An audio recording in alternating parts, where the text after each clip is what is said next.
compartilhar nessa noite. Eu estava vendo algumas postagens, né?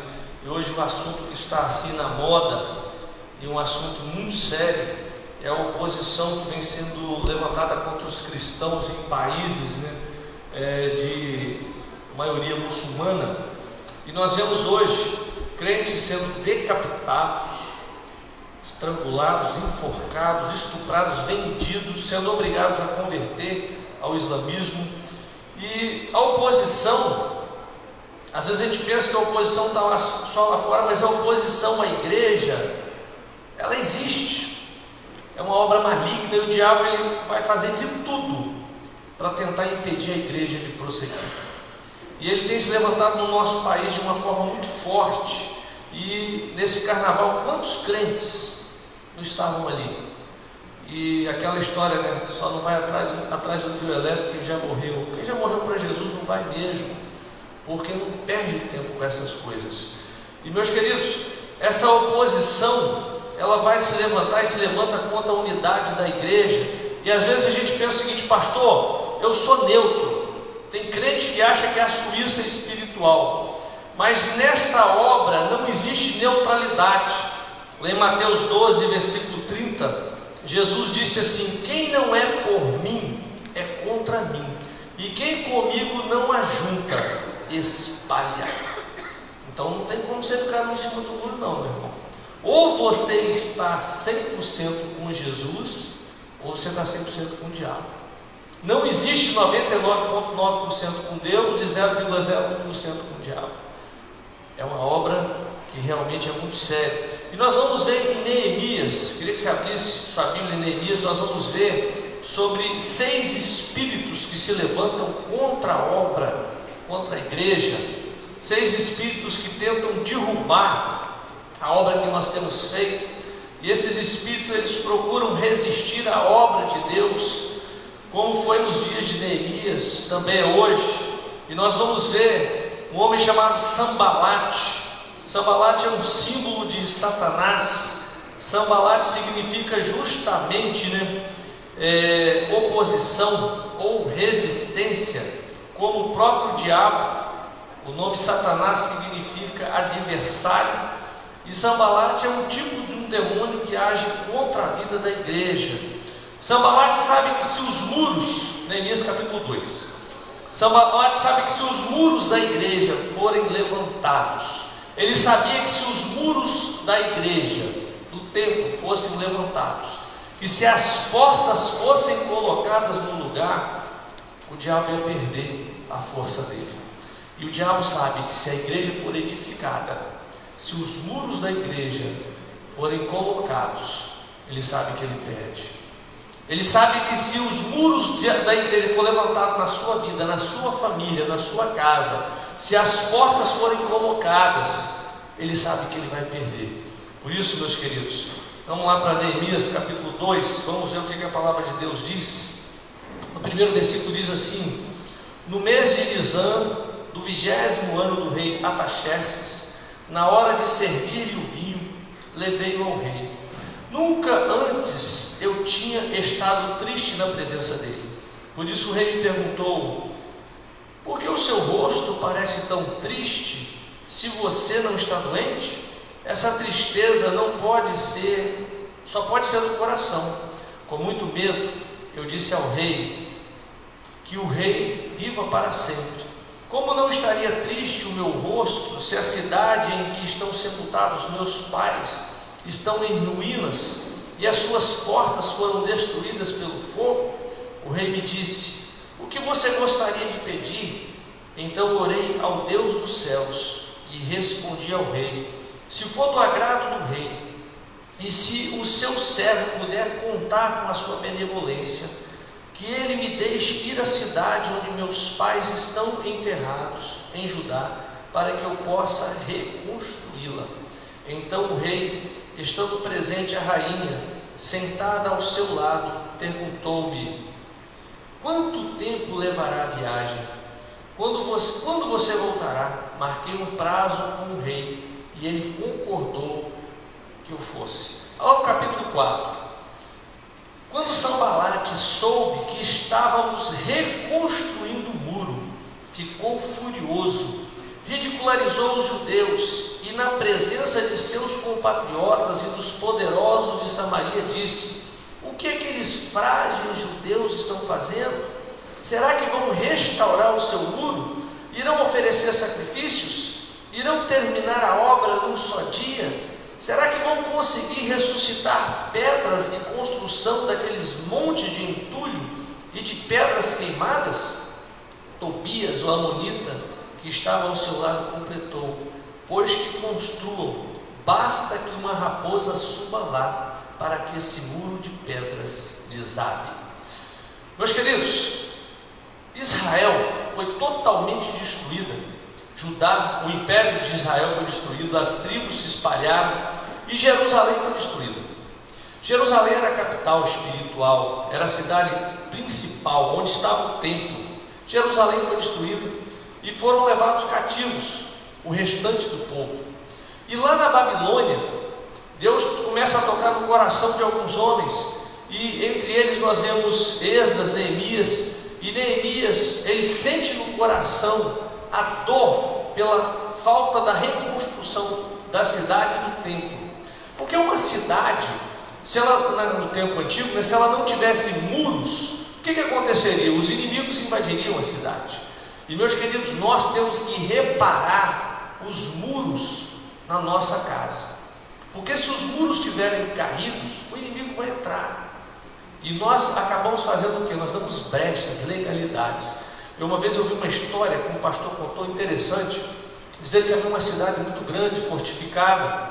Essa cidade só tinha uma porta, e essa porta todo dia às 18 horas fechava, e no outro dia às 6 horas da manhã abria de novo. Então, ou seja, você tinha que fazer tudo e entrar às 6 horas da tarde, senão você ficava dormindo lá de fora. Era muito fortificada a cidade. E um pescador sempre ia no lago pescar, e não estava pescando nada.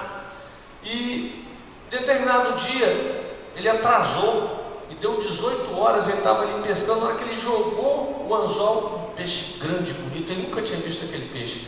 Era um peixe que só saía depois das 18 horas. Aí ele pegou aquele peixe e rapidinho ele encheu o cesto. E aí, quando ele chegou às 6h10, o muro, os portões estavam fechados. Teve que dormir do lado de fora. No outro dia ele pensou: se eu chegar às 5h50, eu pego o peixe e corro para a cidade. Não teve jeito, o peixe só saía às 6 horas da tarde. Aí o que ele fez? Ele morava do lado do muro. Ele fez um buraco no muro, saía, pescava e voltava. E um dia ele chamou os amigos para comer uma peixada, uma muqueca. Lá começou a muqueca. E o pessoal comeu: mas que peixe gostoso, rapaz. De onde você conseguiu esse peixe? Rapaz, esse peixe eu peguei lá no lago. Mas como você pegou? A gente nunca viu esse peixe. Só sai às 18 horas. Mas como você fez? Vou contar um segredo, mas não espalha não. Eu fiz um buraco no muro. E aí, bacana, todo mundo fez buraco no muro. O que aconteceu? Vieram os inimigos, a cidade estava com um queijo suíço, buraco para tudo quanto é lado, entraram, roubaram, saquearam, destruíram a cidade. Meus queridos, tem crente que está assim, foi dando legalidade. Não, mas fulano está fazendo, não tem nada a ver, olha só o jeitinho que ele deu. Aí começa a dar os jeitinhos, e aí começa a ter um problema na vida espiritual, na vida financeira, na vida moral, em todos os sentidos da sua vida. E, meus queridos, nós temos que edificar o muro das nossas vidas, das nossas casas. E nós estamos edificando a igreja. E você que está trabalhando nessa obra, não importa onde você está construindo, tem gente que está liderando célula, tem gente que está liderando ministério, ou seja, você está construindo uma igreja. Há 4 anos e meio atrás nós começamos a Getsemane, e nesse tempo de construir essa igreja, muitas críticas surgiram, muitas pessoas se levantaram contra a visão da igreja, e muitas pessoas falaram: oh, essa obra não vai, essa obra vai parar, essa igreja não vai, é oba-oba, os crentes que estão ali, a igreja tem muito drogado, tem muito dependente químico. Eu não pedi para esse povo vir para cá mesmo, e é para vir mesmo, a igreja é para acolher a todos. E, meus queridos, muitos têm se levantado. Se nós fôssemos parar para ouvir o que os outros falam, Aí já teria subido correndo daqui e embora. Verdade? Ia ficar. Mas nós não podemos parar a obra que Deus colocou para nós fazermos. Tem gente que entra na igreja e começa a servir a Deus, primeiro embate, primeira crítica, larga tudo. Estou abandonando o evangelho, estou saindo. Abandona. E eu queria falar sobre esses 6 espíritos que se levantam contra a igreja e contra a vida dos servos de Deus, para a gente entender essa guerra. Como eu disse, é uma guerra que você não está neutro nela. O primeiro espírito que se levanta contra a igreja e contra o cristão é o espírito de zombaria, como nós lemos no capítulo 4, e chegaram ao ponto de dizer: até uma raposa pode derrubar esse muro. Meus queridos, algumas pessoas começam a criticar a sua intenção. Você quer aparecer, não é? Você fala em querer liderar uma célula e todo mundo já fala: você quer aparecer. O que você quer fazer é aparecer, você quer servir a Deus. E tem pessoas que vão dizer isso. Tem pessoas que vão dizer que você está espiritual demais. Tem pessoas que vão dizer, não vão acreditar que você mudou, que vão ficar provando você. E tem família que age errado. Meus queridos, tem gente que tem dependente químico em casa. Não pode ficar naquela cobrança todo dia. Você agora é crente, você não pode. Você não. Nós temos que ter sabedoria. A pessoa está lutando e a luta é difícil. Então muitas das vezes nós agimos do lado errado.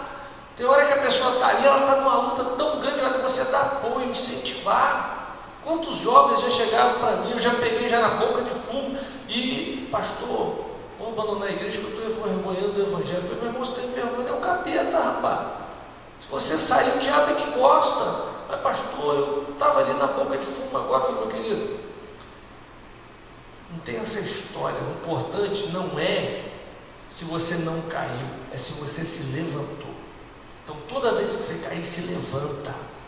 Não olhe para os outros, olha para Jesus.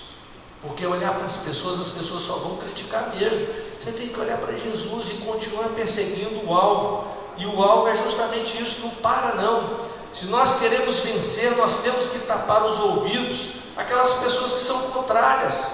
Se Deus colocou um projeto no seu coração, meu irmão, de repente não colocou no outro.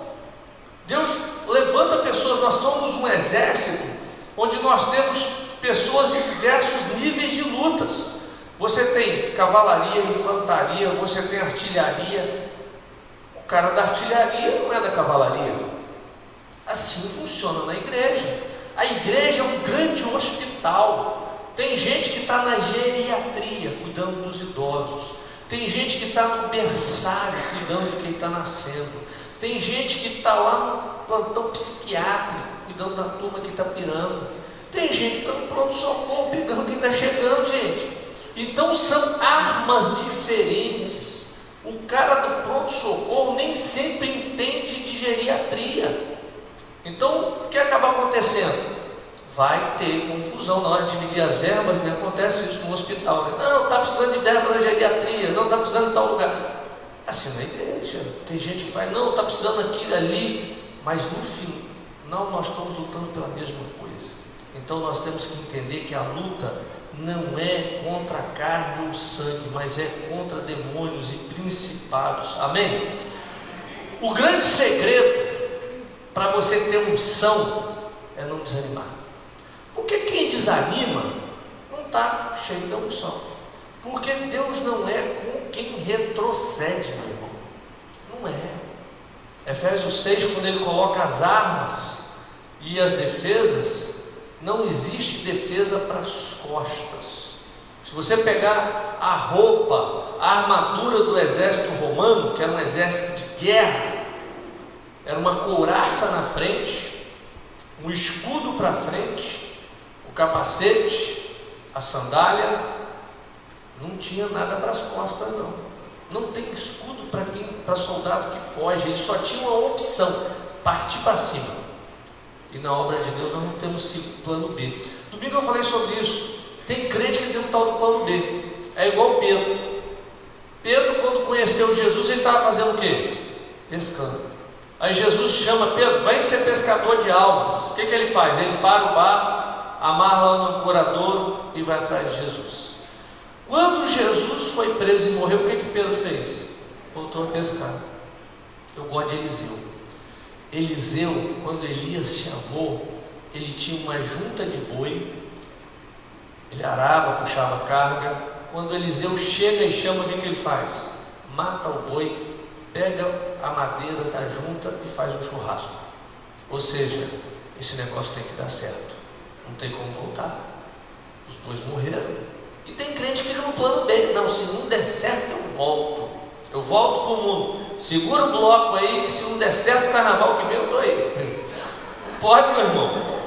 Nós não somos desses que desanimam com a palavra. Aí a pessoa fala, não quero mais liderar, fulano disse que eu não tenho condição. Eu já vi gente chegar para mim chorando e falando, pastor, eu estava cheio de ideia para liderar, para cuidar de célula, mas falaram para mim que eu sou crente novo, que crente novo não tem condição. Eu falei, mas qual foi o demônio que falou isso com você? Porque isso é coisa do Satanás, porque não é a palavra de Deus, não é? Não é? Não tem como. O Espírito Santo de Deus está mandando a gente conquistar, avançar. Quem manda parar é quem? É o diabo. Porque, meus queridos, eu prefiro um crente novo trabalhando do que um crente velho. Eu acho que eu quero os dois, um velho e um novo. Mas se você for olhar, quem produz mais é o novo. O crente novo é fantástico. Você chega para ele e fala, ó, Deus vai curar hoje. Ele já está ali com a cabecinha pronta. Você fala, vou botar a mão agora e vai sair cura. Quando eu acabo de fazer assim, a cabeça dele já está aqui embaixo. O crente velho, ele está lá, será que eu vou? Ah, vou não. É assim que funciona. O crente novo não perde o retiro. Pega a lista lá do retiro do Espírito Santo. Quais que fizeram as primeiras matrículas? Crente novo. Os crentes velhos ainda estão pensando se vão. Os novos já fizeram a matrícula e já estão com lençol, já está com a mala pronta para receber. É assim que funciona. Então Deus nos chamou para a obra, e se Deus chamou, você já começa. Você se converteu hoje, amanhã você já começa a ganhar a sua família. Você não vai esperar, pastor, quantos anos eu tenho que ficar nessa igreja até ser líder de célula? Meu irmão, passou do batistério aqui, já começa a liderar a célula. Não tem esse negócio. Tem gente que fala, pastor, por que a pessoa se converte e vocês batizam? Não tem que passar por uma classe antes. Meus queridos, me prova na Bíblia classe de doutrina. Não existe isso na Bíblia. As pessoas se convertiam, eram batizadas. É crer no Senhor. Aí o homem coloca coisas e diz o seguinte: você ainda não está pronto para entrar na guerra, porque o diabo, ele vai se levantar contra você, meu irmão, ele vai se levantar de qualquer jeito. O diabo já se levantou e está em pé contra a sua vida há muito tempo. Então o que você tem que fazer é o seguinte, é não ficar parado, porque quem está parado, ele está ali, do seu lado, tranquilo.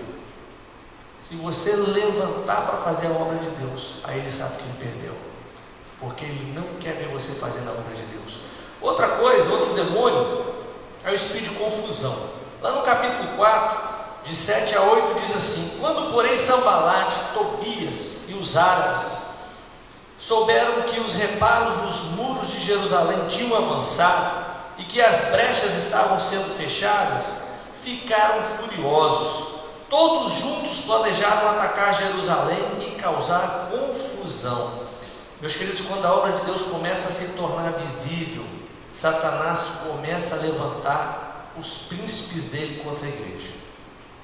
Quando a igreja está pequenininha, está começando, está tranquilo, são os demônios pequenos. Mas quando a igreja começa a aparecer, começa a obra acontecer, quando você começa a ganhar gente, quando você começa a ganhar os seus parentes para Jesus, os demônios mais fortes vêm. Pastor, o que eu tenho que fazer? Eu tenho que correr? Não, meu irmão. Porque quem corre, o que acontece? Não tem proteção para as costas. Você tem que permanecer firme. Sabe o que acontece? O inimigo, ele começa a dizer o seguinte: a igreja cresceu demais, não tem relacionamento na igreja, não conhece. Gente, relacionamento na igreja, você vai ter grupos de afinidades, não tem jeito. Tem gente que se dá melhor com gente, com um certo tipo de gente. Tem outros já se dão com outros. Não tem como uma igreja ter relacionamento com todo mundo. Isso não existe. Igreja nenhuma que consegue isso. Então tem gente que fala, a igreja cresceu demais. Eu queria saber qual o tamanho certo para uma igreja, meus queridos. O outro diz o seguinte: pastor cobra muito, célula exige demais. Essas palavras a gente ouve. É muito peso. Até parece que carregou a cruz de Jesus. Está muito pesada a obra, pastor. Meu irmão, não existe obra pesada. Alguns dizem o seguinte: a obra está destruindo os obreiros. Isso é medo de fazer a obra, de cumprir o ID de Jesus. Sabe o que Paulo diz em 1 Coríntios 15? Ele diz assim: meus amados irmãos, sede firmes, inabaláveis e sempre abundantes na obra do Senhor, sabendo que no Senhor o vosso trabalho não é vão. Meu irmão, você trabalha para Deus, Deus trabalha para você. O que a Bíblia diz? Buscar primeiro o reino de Deus e a sua justiça, e o que acontece? Todas as demais coisas serão o quê? Não tem como fugir, meu irmão. Você trabalha para Deus, o que acontece? Por que a Janaína estava aqui dando testemunho? Líder de célula, ela e o Júnior. Deus está trabalhando por ela e pelo marido dela. Ela trabalha para Deus e Deus trabalha para ela. É assim que funciona. Esses dias eu disse para o irmão da igreja o seguinte: falei, meu irmão, pastor, eu preciso comprar isso, comprar aquilo. Dê a Deus a chance de lhe dar. Porque o nosso erro é o seguinte: a gente quer fazer alguma coisa, no ímpeto a gente começa a comprar, arranjar dinheiro, a fazer dívida. Por que em vez de fazer isso, você não começa a orar? Senhor, eu preciso disso e disso, disso e disso. A Bíblia diz que nós temos que apresentar os nossos pedidos a Deus. Por que em vez de começar a fazer o inverso, nós não fazemos o certo? E eu falei com esse irmão isso, e ele falou: pastor, eu vou fazer isso. No outro dia eu já veio começar a dar testemunho, que Deus começou a lhe abençoar. É assim que Deus trabalha. Você faz a obra dele, ele faz para você. Então o diabo, ele começa a lançar setas para produzir confusão no meio da obra, e essa confusão, ela vai trazer apatia, indiferença ao reino e ao propósito, distanciamento dos discípulos, que se tornam arredios, os irmãos tornam-se descomprometidos com os alvos, quebra da unidade, envolvendo partidarismo dentro da igreja. Nós estamos vivendo dias difíceis, nós temos que estar alerta que o espírito de confusão, ele se levanta contra a igreja. Como que nós podemos vencer esse ataque? Então faça como Neemias, capítulo 4, versículo 9. Olha o que ele diz, versículo 4, 9. Mas nós oramos ao nosso Deus e colocamos guardas de dia e de noite para proteger-nos deles. Meus queridos, esses ataques quase sempre vêm através de pessoas que nos cercam. Podem vir através de doença, de um embaraço aqui ou dificuldade ali. Sempre virá essa pressão. Mas quando nós nos fortalecemos e vencemos, é igual Lucas 4. Nós saímos da tentação no poder do Espírito Santo de Deus. O diabo vai fazer de tudo que você desista. Vai usar pessoas da sua casa, da sua família, pessoas da igreja para tentar te parar, mas você não pode aceitar um espírito de confusão. Amém? Terceiro espírito, de intimidação e medo. Versículo 11 do capítulo 4. E os nossos inimigos diziam: antes que descubram qualquer coisa ou nos vejam, estaremos bem ali no meio deles, vamos matá-los e acabar com o trabalho deles.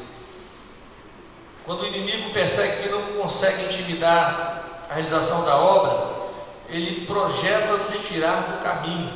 Meus queridos, uma irmã, certa vez ela me disse o seguinte: pastor, não vou liderar a célula não, porque eu estou grávida, eu estou com medo dos ataques do inimigo contra a minha gravidez. Quem disse que o diabo respeita a mulher grávida? Meu irmão, o diabo não respeita a gravidez não, tem esse negócio não. Estou cadeirante, ele não respeita esse negócio não. O diabo vai atacar de qualquer jeito, mas ele já é um derrotado, meus queridos. Romanos 8, 37, a palavra de Deus nos fala sobre isso. Alguns que são mais místicos, eles atribuem a desistência à direção de Deus. Alguns dizem: Deus me deu um outro comando, pastor. Isso é coisa do capeta, meu irmão. Como é que Deus vai dar um comando contra aquilo que Ele já deu antes? Você está ganhando vidas, trabalhando para Jesus. Pastor, Deus me deu um outro comando. É para mim ficar quieto agora. Isso é do inferno esse negócio. Não tem como um comando desse vir de Deus.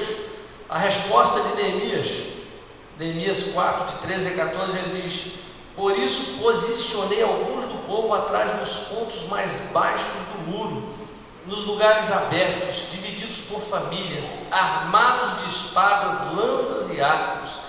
Fiz uma rápida inspeção e imediatamente disse aos nobres, aos oficiais e ao restante do povo: não tenham medo deles. Lembre-se de que o Senhor é grande e temível, e lutem por seus irmãos, por seus filhos e por suas filhas, por suas mulheres e por sua casa.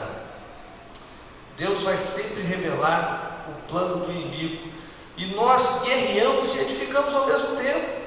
Não existe essa história da igreja de que, pastor, agora eu vou parar e vou fazer isso. Não, é uma mão na espada e outra na colher.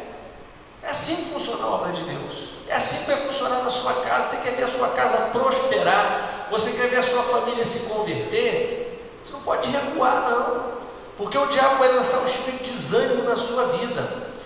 Lá em Neemias 4, olha só o que ele diz a partir do versículo 16: daquele dia em diante, enquanto a metade dos meus homens fazia o trabalho, a outra metade permanecia armada de lanças, escudos, arcos e couraças. Os oficiais davam apoio a todo o povo de Judá. Quem estava construindo o muro, aqueles que transportavam o material, faziam o trabalho com uma mão e com a outra seguravam uma espada. E cada um dos construtores trazia na cintura uma espada enquanto trabalhava. E comigo ficava um homem pronto para tocar a trombeta. Então eu disse aos nobres, aos oficiais e ao restante do povo: a obra é grande e extensa, e estamos separados, distante uns dos outros ao longo do muro. Meus queridos, nós não podemos nos dispersar. Como disse, a igreja é um exército. Não tem essa história de que eu me dou melhor com fulano, nós somos um corpo. Amém? É um corpo. Você não vai ver o coração trabalhar junto com o dedão do pé, mas está ligado. Está ligado. O sangue, que é o Espírito Santo, flui por todo o corpo. Os nervos, que simbolizam também o Espírito Santo, dá comando para todo o povo.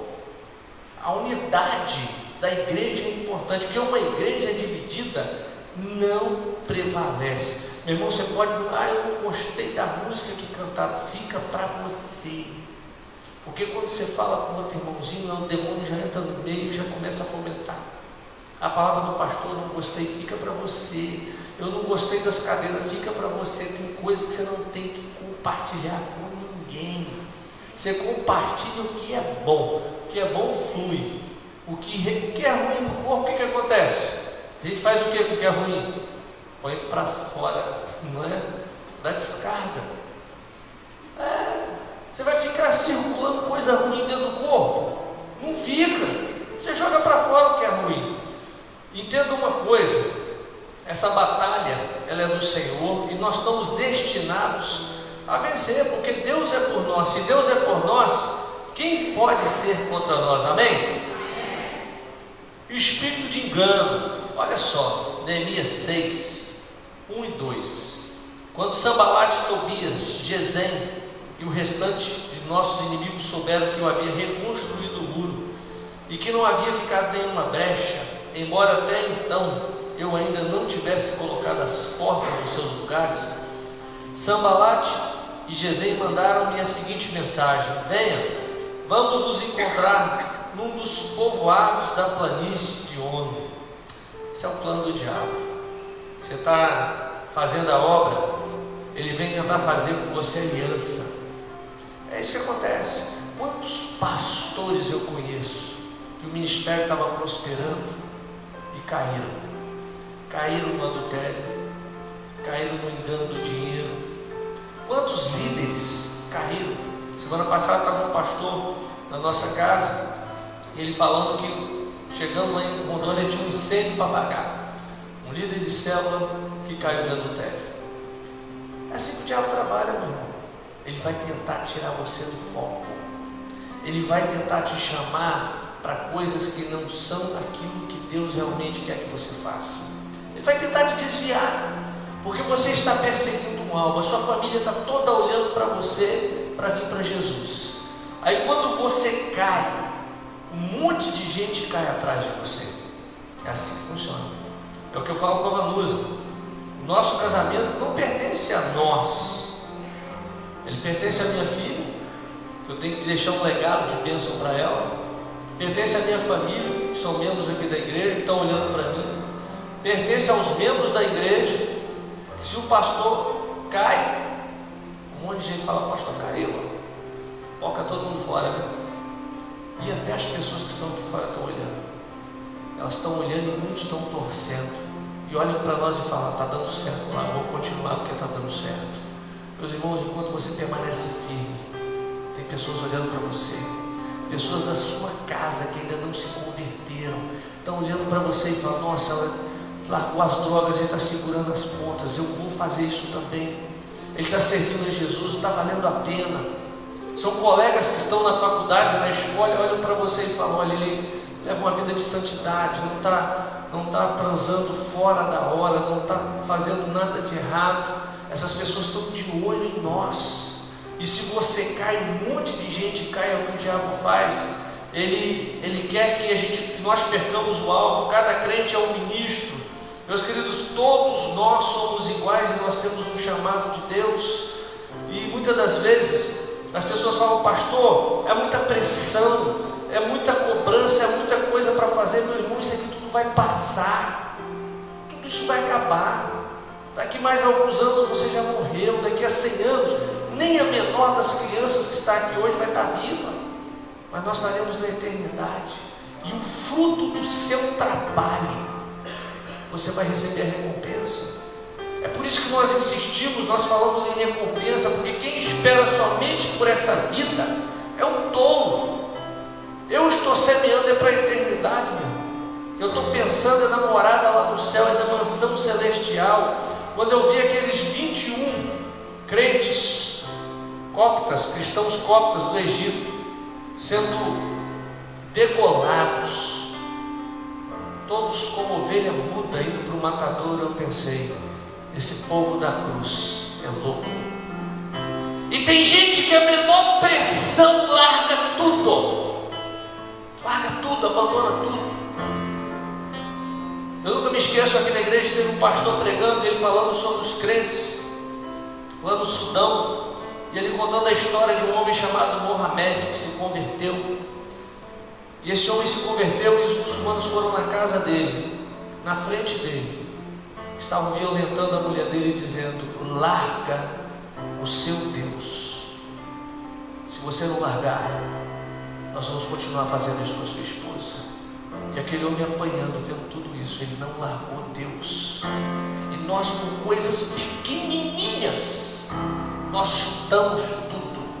Nós chutamos o chamado de Deus para edificar o muro das nossas casas. Nós chutamos o chamado de Deus para edificar a igreja, que é o que vai mudar a realidade de Vitória, que vai mudar a realidade desse estado, desse país. É a igreja, uma igreja santa. Não é a política que vai mudar esse país. Ponha na sua cabeça uma coisa, pode tirar Dilma, pode colocar Aécio, pode colocar qualquer pessoa. O nosso país tem um problema moral que começa pelo povo. O que está lá em cima é o melhor que tem aqui embaixo. E só vai mudar a moralidade da nossa nação através do Evangelho, de uma igreja sem concessão. Uma igreja com os muros levantados, com as portas colocadas no lugar. Essa igreja vai mudar a realidade desse país, vai mudar a sua família, a sua casa. E você foi chamado por Deus para ser edificador desse templo. Você é o povo da cruz. Meus queridos, como nós enfrentamos o ataque é que vai determinar. Você não pode ficar distraído na obra. Se você ficar distraído, vai cair um tijolo na cabeça do irmão, vai faltar cimento. Se você ficar distraído, a obra para. Você tem que manter o foco. Tudo aqui vai passar, como eu disse, política passa, crise econômica passa, fica pior, fica melhor, seca, muda, daqui a pouco vem temporal. Agora a obra, ela não pode parar, você não pode distrair.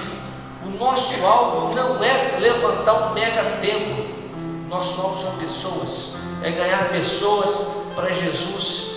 Aí Neemias capítulo 6, versículo 3, ele diz: por isso enviei-lhes mensageiros com esta resposta: estou executando um grande projeto e não posso descer.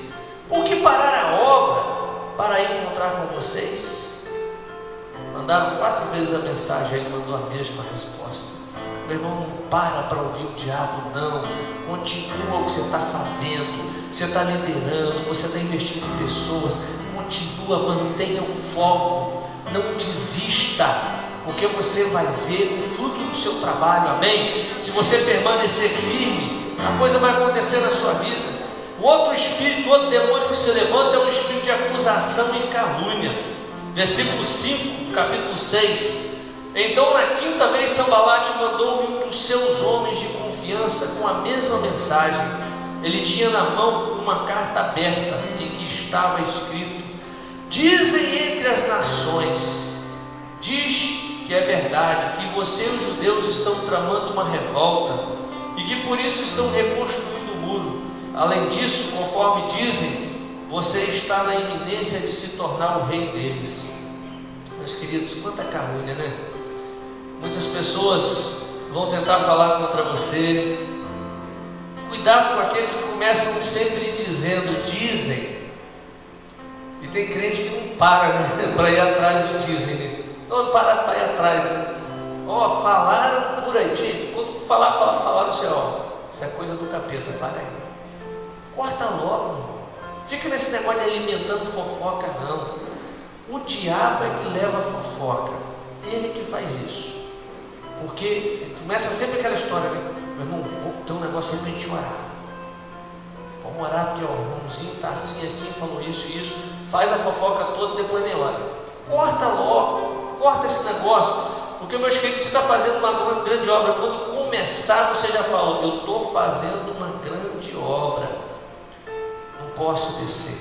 Quando o inimigo se levantar para denegrir sua imagem, torcer suas palavras ou lhe trazer falsas acusações, não será o fim.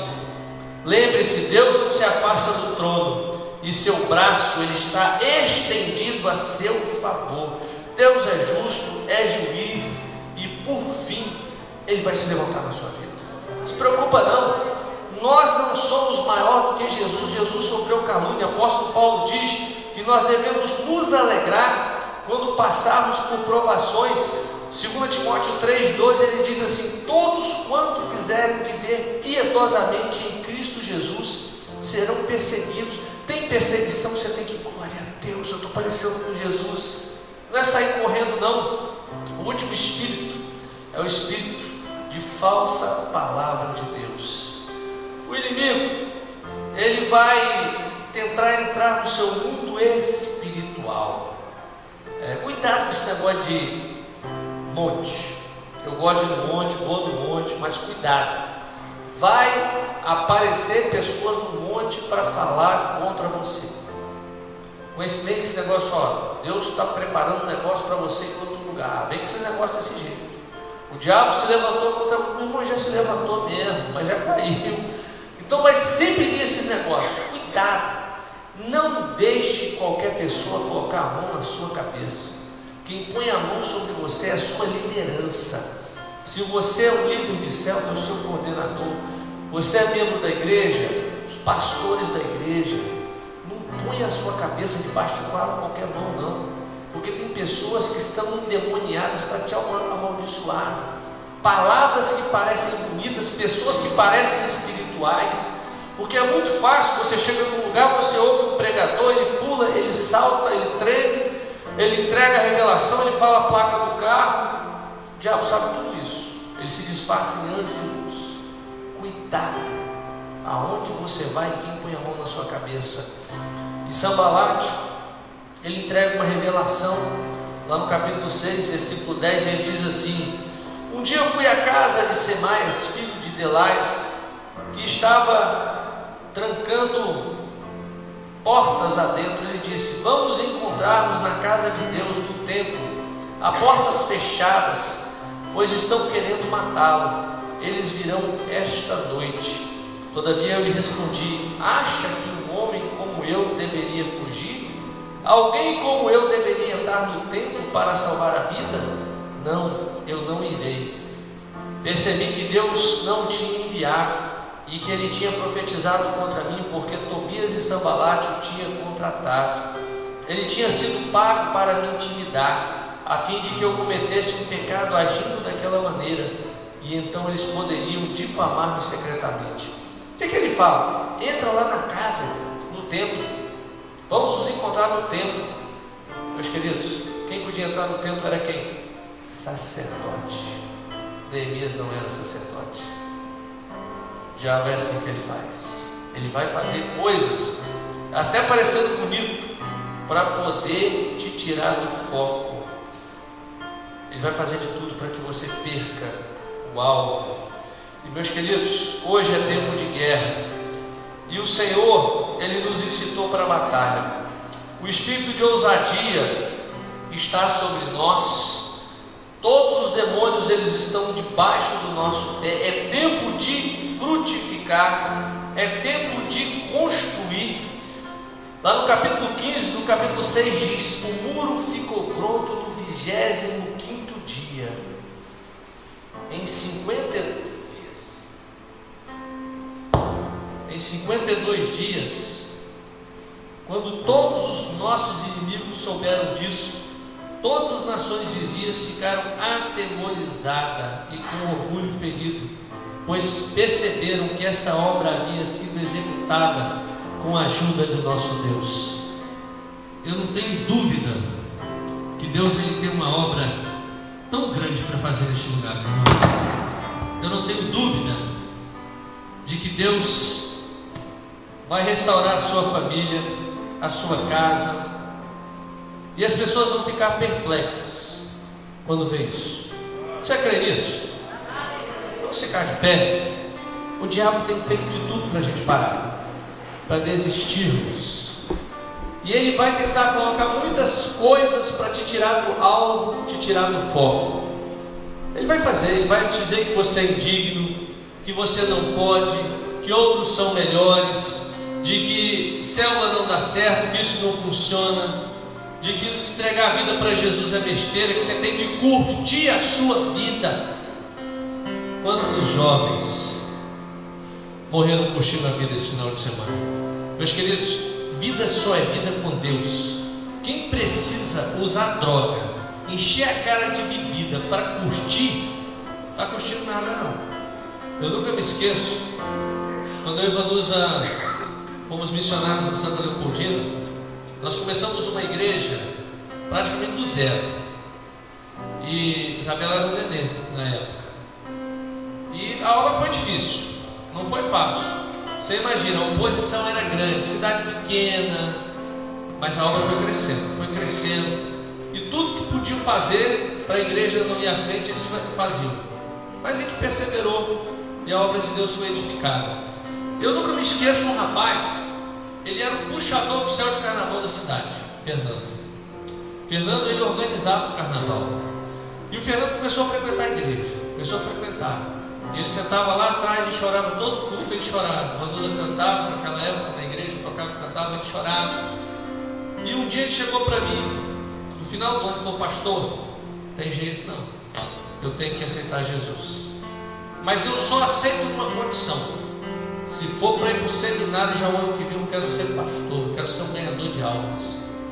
E a mãe daquele jovem, ela sempre fala: pastor, Fernando bebe muito, Fernando chega tarde em casa, o que vai ser do meu filho? Pastor, ela só reclamava: meu filho é um alcoólatra. Eu falo: minha irmã, um dia eu me enchi, irmã, para de falar isso, Começa a falar: meu filho é um pastor, é um missionário, é um homem de Deus.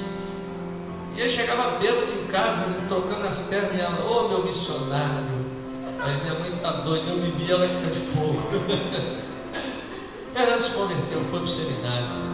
Acabou o carnaval e eu estava esse final de semana em Santa Leopoldina e eu fiquei triste. O carnaval lá voltou, porque alguém está organizando. Mas tinha acabado a festa, porque ele se tornou um servo de Deus, hoje é um pastor. E meus queridos, a obra de Deus, ela quando começa, Deus quer contar é com você. Deus não vai mandar anjos, Ele vai ganhar a sua família toda, através de você. Você tem que começar a profetizar isso sobre a sua casa, sobre a sua nação. Deus vai fazer um negócio muito doido nessa cidade. Eu vejo isso, e Deus vai usar o impossível. Deus vai pegar uma igreja no Jabu, um bairro onde as pessoas não dão muito crédito. Vai usar pessoas que não têm conhecimento bíblico para fazer uma grande obra. Vai pegar pessoas e vai levantar essas pessoas. Vai pegar pessoas igual o John, está cantando muito. Quem viu o John cantando no primeiro dia aqui, né, John? Você tremia pra caramba. E hoje o menino toca até teclado. O Jonathan começou a tocar aqui, né, Jonathan? Ele fala do Erickson, que vem de Portugal, não sei muito a biografia antiga. Mas acho que Deus vai levantar em você pessoas que você não acreditava em você. Se você não acredita em você, acredita em Deus. Ele vai fazer a obra na sua vida. Você vai ser líder de multidão. Você vai ganhar a sua família vai entrar com você no céu. Seu casamento vai dar certo. Seu marido pode ser endemoniado hoje, mas vai ser um crente amanhã. Amém? Ele vai se tornar um servo de Deus. Em Santa Leopoldina aconteceu um negócio engraçado. Quando a gente começou a pastorear lá, tinha uma irmãzinha, Valéria. A Valéria, o marido dela odiava crente. E a Valéria, quando eu marcava de ir na casa dela, o marido saía antes. Aí um dia eu estava passando, entrei de supetão, ele pulou a janela da cozinha, que dava para o rio lá atrás, era alta, ele quase quebrou o pé. Ele fugia. E ela falava: pastor, meu marido tem que se converter. Batizou escondido, para você ter uma ideia. E aconteceu um negócio engraçado. Eu falei assim: minha irmã, ele vai se converter, vai virar crente chato, hein? Ah, pastor, é tudo que eu quero. Aquele cara se converteu. E ele ficava com a chave da igreja. 5h30 da manhã botavam ela para fora da cama para ir orar na igreja. Ela: pastor, eu acho que eu orei demais. Virou crente chato. É assim que Deus faz, meu irmão. Você tem que ter fé, crer que Deus vai fazer a obra. Não desça 1 centímetro. Deus não é com quem retrocede. Vamos orar. Pai, nós queremos te agradecer, Pai, porque nós temos o privilégio de edificar o muro. Ó Pai, nós temos o privilégio. O Senhor conta conosco nessa obra. O Senhor conta conosco para mudar a história de Goiabeiras, a história de Vitória. O Senhor conta conosco para salvar as nossas famílias. O Senhor conta conosco, Pai. Nós queremos agradecer, porque o Senhor poderia ter chamado tantos, mas o Senhor nos chamou. E ó Pai, nós não desceremos desse muro. Nós taparemos as brechas e edificaremos as portas, ó Pai. Ó Pai, nós cumpriremos o propósito do Senhor para nós nesta geração. Ó Pai, nós teremos neste lugar uma igreja próspera, uma igreja grande, ó Pai, uma igreja com mais de 15 mil membros, uma igreja, ó Pai, que vai enviar missionários pelo mundo, os pastores, uma igreja que será um celeiro de pregadores, de profetas nessa nação, Pai. Pessoas que serão muito maior do que eu, que irão muito mais longe, ó Pai. Pessoas que falarão para milhares e milhares, ó Pai. Por isso, Pai, no nome de Jesus, que as células sejam frutíferas, que os líderes sejam frutíferos, que nessa quinta-feira, ó Pai, atraia os vizinhos para as casas, ó Pai. Atraia na sexta-feira, que as pessoas batam na nossa porta, querendo entrar, querendo participar. Que líderes brotem, ó Pai, do seio dessa igreja. Pessoas que queiram liderar e edificar, Pai. Porque, ó Pai, nós queremos fazer parte, ó Pai, de Atos 22. Nós queremos, ó Pai, fazer a diferença nesta nação, ó Pai. Por isso, no nome de Jesus, abençoa a presidente desse país, Pai. Ó Pai, dê sabedoria, toque no coração dela, Pai, para que ela venha te conhecer, Jesus. Que cada senador, que cada deputado venha ter o temor do Senhor. Que os nossos governadores venham ser homens de Deus. Que os prefeitos, vereadores venham temer ao Senhor, Pai. Por isso, Pai, que em cada gabinete, em cada, ó Pai, juiz, que cada uma dessas pessoas venha ter o temor do Senhor. Usa a tua igreja para edificar uma nação temente ao Senhor, porque a glória é tua, Jesus. Amém. Que Deus te abençoe. Aleluia.